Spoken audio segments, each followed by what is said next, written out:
नमस्कार दोस्तों, स्वागत है आपका इस वीडियो में। आज के इस वीडियो में हम लोग माध्यमिक क्लास को आगे कंटिन्यू करते हैं, जिसमें कि हम लोग इवनिंग वाले टाइम में साइंस का जो फिजिक्स का चैप्टर है विद्युत धारा वो देख रहे हैं, और मॉर्निंग वाले में आपको मॉर्निंग की जो क्लासेज होती है उसमें हम हिंदी अभी पढ़ा रहे हैं। हिंदी का कुछ टॉपिक हो चुका है और 3 रोज़ 2 से 3 रोज़ में हम लोग हिंदी का मैक्सिमम चीज़ कवर कर लेंगे, और उसमें जो व्याकरण का पोर्शन बचेगा उसको हम लोग करेंगे। कल तक जो भी अभ्यर्थी बैच लिए हैं उनको हिंदी का सारा नोट्स मिल जाएगा, जो कि लिखित वाला जो नोट्स है वो सारे मिल जाएंगे। और जो अभी तक क्लास नहीं लिए हैं वो सारे कैंडिडेट इस नंबर पर कांटेक्ट करके क्लास ले लें। क्लास ले लेने से आपके सारे सब्जेक्ट का नोट्स मिल जाएंगे। ये जो नोट्स देखने हैं ये भी आपको मिल जाएंगे। जो भी क्लास लिया उसको दे दिया गया है सारे नोट्स, उस साथ ही शॉर्ट नोट्स सारे सब्जेक्ट का मिलेंगे, जिससे कि आपको कम मेहनत करके भी आप एग्ज़ाम में अच्छे नंबर ला सकते हैं। जो क्वेश्चन आने वाले हैं वो सारे क्वेश्चन हम आपको शॉर्ट नोट में दे देंगे। तो चलिए हम लोग आज के क्लास के आगे कंटिन्यू करते हैं। और जैसे कि हमने विद्युत धारा में ये सब हम आपको बता रखे हैं पिछले क्लास में कि विद्युत धारा क्या होता है। किसी भी परिपाथ में यदि इलेक्ट्रॉन का प्रवाह होता है तो उसको क्या कहते हैं, विद्युत धारा कहते हैं। इलेक्ट्रॉन नेगेटिव होती हैं, ऋणात्मक होती है, और प्रोटॉन क्या होते हैं, धनात्मक होती हैं। 2 मिनट हम लोग सारा रिवाइज भी कर लेते हैं। जिनका मान कितना होता है 1.6 10⁻⁻19 कूलम। इसका यूनिट क्या होता है, आवेश का कूलम होता है। वहाँ पर यहाँ पर भी लिख दिया गया है आवेश का ऐसा मात्रक। ऐसा मात्रक से 3-4 ऐसा मात्रक है, उनमें से एक आपको 1 या 2 देखने को मिल जाएंगे आपके एग्जाम में, तो ज़रूर याद रखें। आवेश का ऐसा मात्रक क्या हो गया, कूलम हो गया। उसी तरीके से विद्युत विभव पूछेगा, तो विद्युत विभव क्या होता है कि कोई आवेश मतलब चार्ज को, यदि कोई चार्ज या आवेश कहिए, हिंदी में आवेश कहते हैं चार्ज को, यदि आवेश को Q को अनंत बिंदु मतलब कहीं पे यहाँ पर है, मान के चलो यहाँ पर अनंत है, यहाँ से हम किसी बिंदु से किसी निश्चित पॉइंट पर, अनंत से किसी निश्चित पॉइंट पर यहाँ पर हमको लाना है। यहाँ तक लाने में जो कार्य किया जाता है, जो लाने में कुछ ऊर्जा आपको ख़त्म होंगे ना, कार्य करना पड़ेगा ना यहाँ से यहाँ तक लाने में। तो जो कार्य किया जाता है अनंत बिंदु से फिक्स, अनंत पॉइंट से फिक्स बिंदु तक लाने में, उसको क्या कहते हैं, उस कार्य को विद्युत विभव कहते हैं। विद्युत विभव क्या होता है, जब परिभाषा ही है कि चार्ज को लाने में जो कार्य किया जाता है वही विद्युत विभव है, तो वही क्या हो जाता है, विद्युत विभव बराबर कार्य बट्टा क्या है, W क्या है, कार्य बट्टा आवेश, कार्य बट्टा आवेश, W बट्टा Q हो जाता है। और विद्युत विभव का ऐसा मात्रक क्या होता है, वोल्ट पर जूल। और क्या कहते हैं, वोल्ट किसका मात्रक है, तो विद्युत विभव का। उसी तरीके से विद्युत धारा है। विद्युत धारा किसी परिपथ में जो धारा प्रवाह, इलेक्ट्रॉन का प्रवाह होते हैं, जो कि आप लोग देखते नहीं है, लेकिन आप जब तार को छूते हैं तो आपको पता चल जाता है कि कुछ इसमें जा रहा है। तो वही विद्युत धारा क्या होता है, विद्युत धारा बराबर होता है Q/T, मतलब कि किसी यूनिट टाइम में कितने समय में कितना चार्ज पास किया उसी को विद्युत धारा कहते हैं।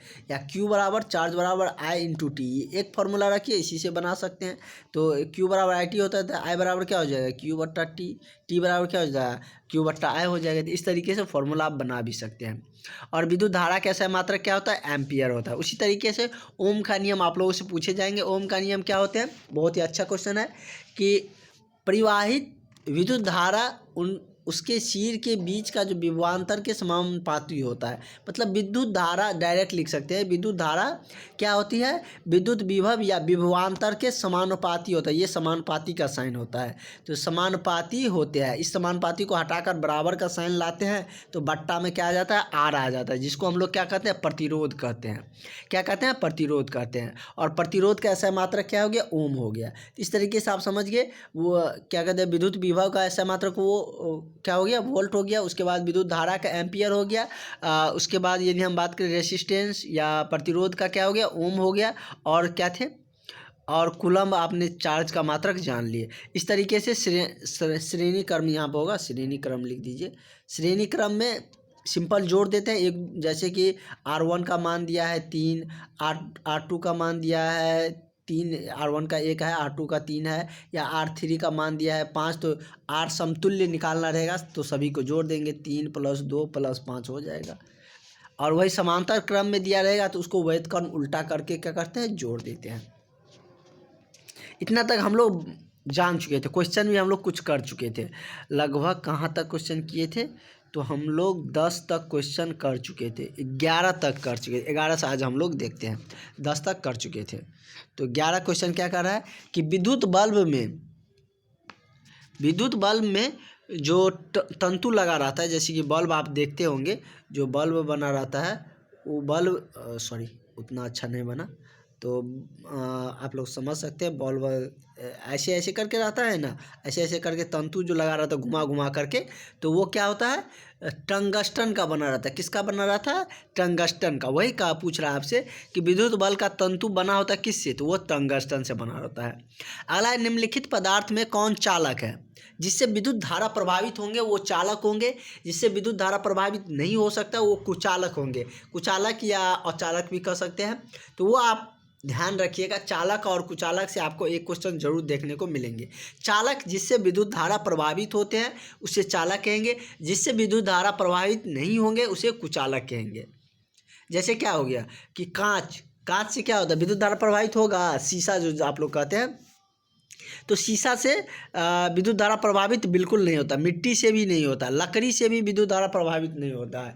एल्युमिनियम से विद्युत धारा प्रभावित होता है। जैसे एल्युमिनियम का आप तार देखते होंगे, वायरिंग किया रहता था पहले, अभी भी है एल्युमिनियम का तार, तो एल्युमिनियम से विद्युत धारा प्रभावित होते हैं। तो यह क्या हो जाएगा, विद्युत का चालक हो जाएगा। और जितने भी धातु होते हैं सारे क्या होते हैं, विद्युत का चालक होते हैं। धातु अधातु में हमने बताए थे कि जितने भी धातु होते हैं वो सारे क्या होते हैं, विद्युत का चालक होते हैं।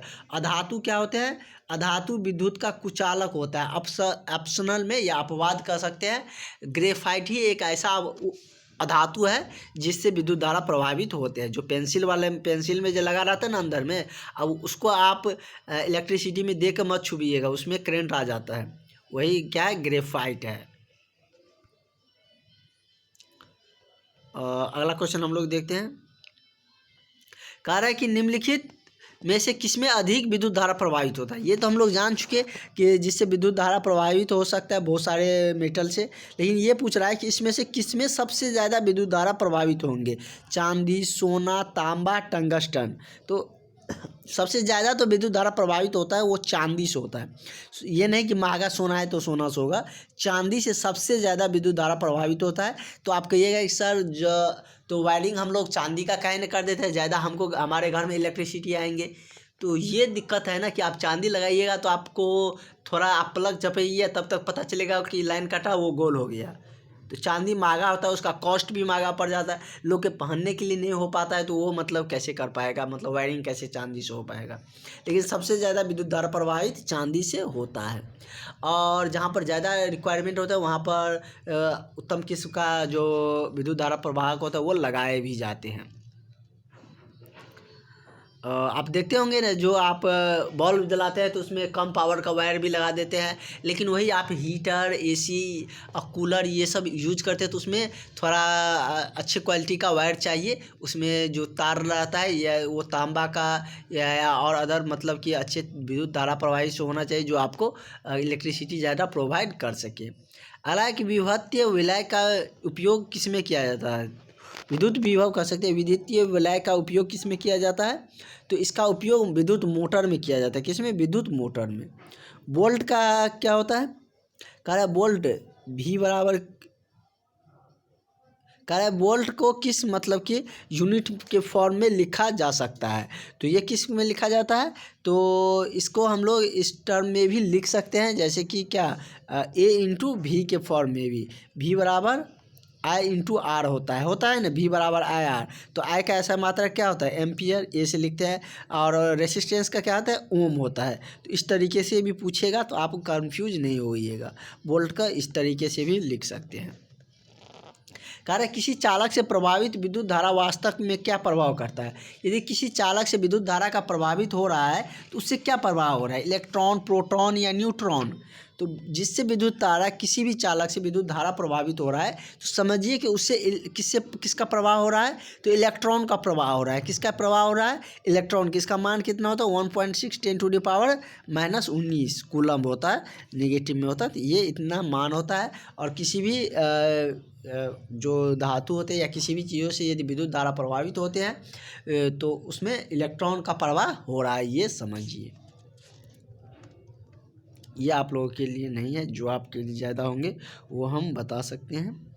ये मतलब कि इसमें दिया गया है कि दो तांबे की तार की लंबाई समान है, और कह रहा है कि पहला दूसरे दो तांबे की तार की लंबाई समान है, पहला दूसरे से तिगुना मोटा है। थिकनेस में दिया है कि क्या है कि मोटा है, दुगुना मोटा है। तो कह रहा है क्या, तो ये सवाल ही अधूरा है, ये आगे मिल जाएगा, वहाँ पर हम लोग कर लेंगे।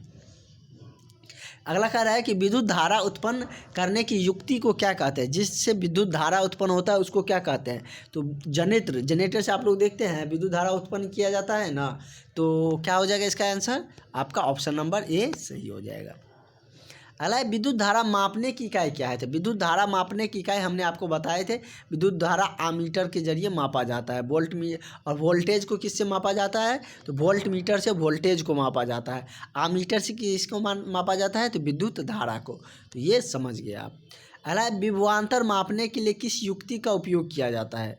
तो विभवांतर को मापने के लिए वोल्ट मीटर का उपयोग किया जाता है। दोनों जगह वोल्ट मीटर लिखा गया है, एक आंसर हो जाएगा। वोल्ट मीटर का उपयोग किया जाता है किसके नापने के लिए, तो विभवांतर को मापने के लिए।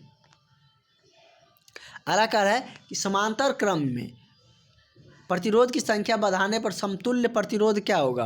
तो समांतर क्रम में प्रतिरोध की संख्या बढ़ाने पर समतुल्य प्रतिरोध घटता है, क्योंकि हमने आपको बताए थे कि समांतर क्रम का फॉर्म क्या है, यहाँ पर दिया गया है। तो समांतर फॉर्म इस रूप में रहता है, इस रूप में। श्रेणी क्रम इस रूप में रहता है, इस रूप में नहीं, इस रूप में रहता है। मतलब जो जितना आपको दिया गया है सबको जोड़ दीजिए, उसका समतुल्य प्रतिरोध मिल जाएगा। और इसमें समांतर क्रम में समतुल्य प्रतिरोध निकालने के लिए बट्टा के फॉर्म में लाना पड़ता है।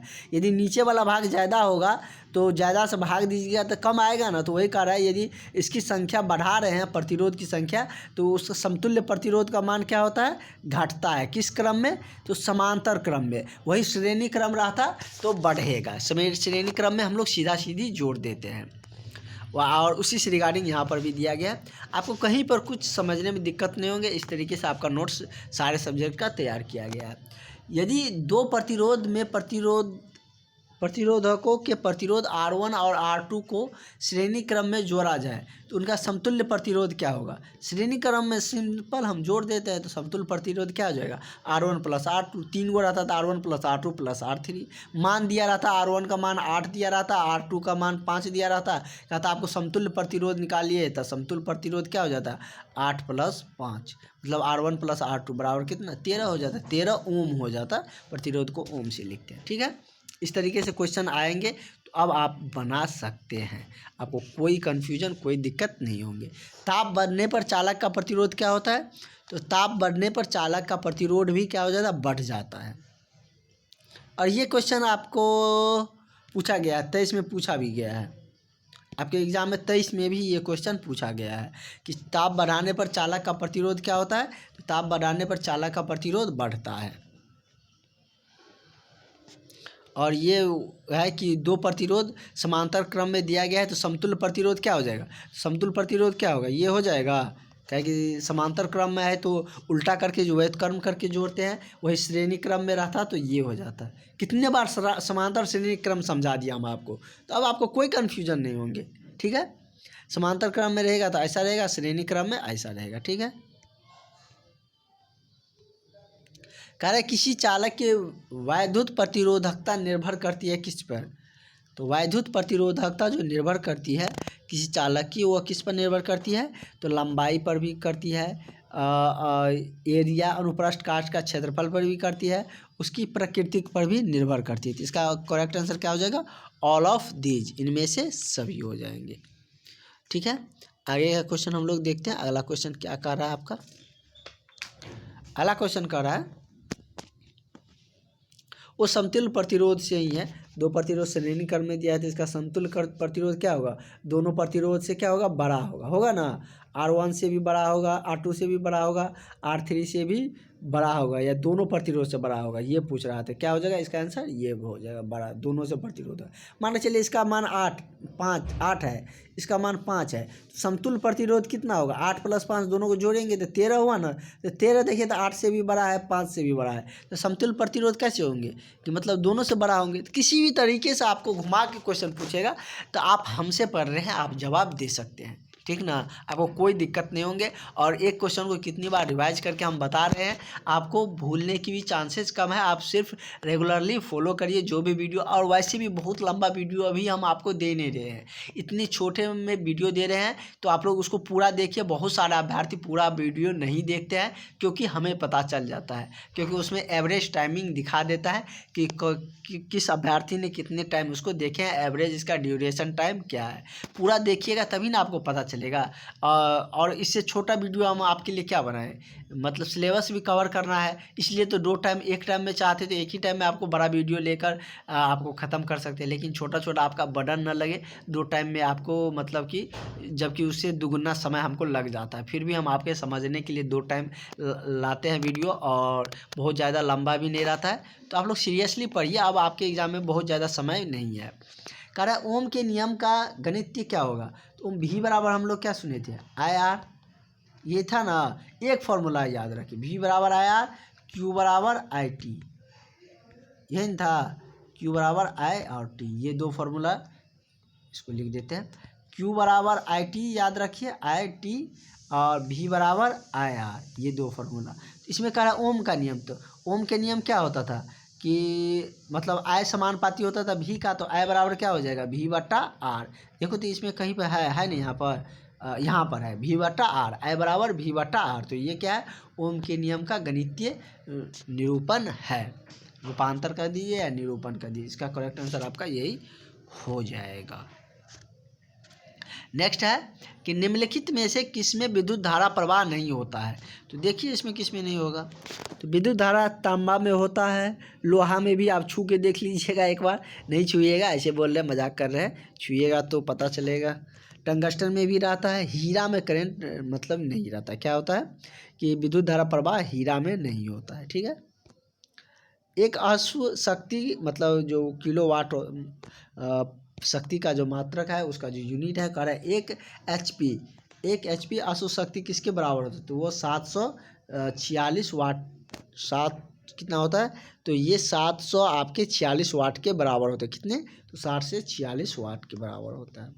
ये क्वेश्चन है, ये बनाने वाला है, ये आपके लिए नहीं है, ये आप इतना आपसे टफ नहीं पूछे जाते हैं, ये आप देख लीजिए। कह रहा है कि भारत में उत्पादित प्रत्यावर्ती विद्युत धारा का आवृत्ति कितना होता है, कितना हर्ट्ज होता है, इसको हर्ट्ज में मापा जाता है, तो वो कितने होते हैं, तो वो 50 हर्ट्ज होता है। अगला क्वेश्चन है कि विद्युत हीटर में तार की कुंडली किस धातु की बनाई रहती है, तो विद्युत हीटर में तार की कुंडली नाइक्रोम की बनी होती है, किसकी, नाइक्रोम की बनी होती है।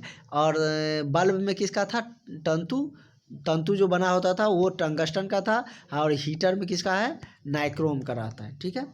अब आप लोगों को किसी भी क्वेश्चन में कोई भी दिक्कत नहीं होंगे, इतना हम आपको बता दिए। इस टॉपिक से किसी भी तरीके से क्वेश्चन आते हैं तो अब आप बना सकते हैं। और लास्ट में हम आपको सारा क्वेश्चन साइंस और सोशल साइंस बता भी दिए, लास्ट में हम इसका भी शॉर्ट नोट्स दे देंगे आपको। इसका थोड़ा पीछे को देंगे, क्योंकि इसका हमने सारा सिलेबस कवर करवाए हैं। तब तक आप लोग रिवाइज करिए, तब तक हम लोग हिंदी, संस्कृत और भी जो सब्जेक्ट है उन सारे का हम प्रोवाइड करेंगे आपको। साइंस, सोशल साइंस का शॉर्ट नोट आपको बाद में मिलेगा, अभी पूरे सिलेबस आप लोग पहले तैयार कर लीजिए। Thank you.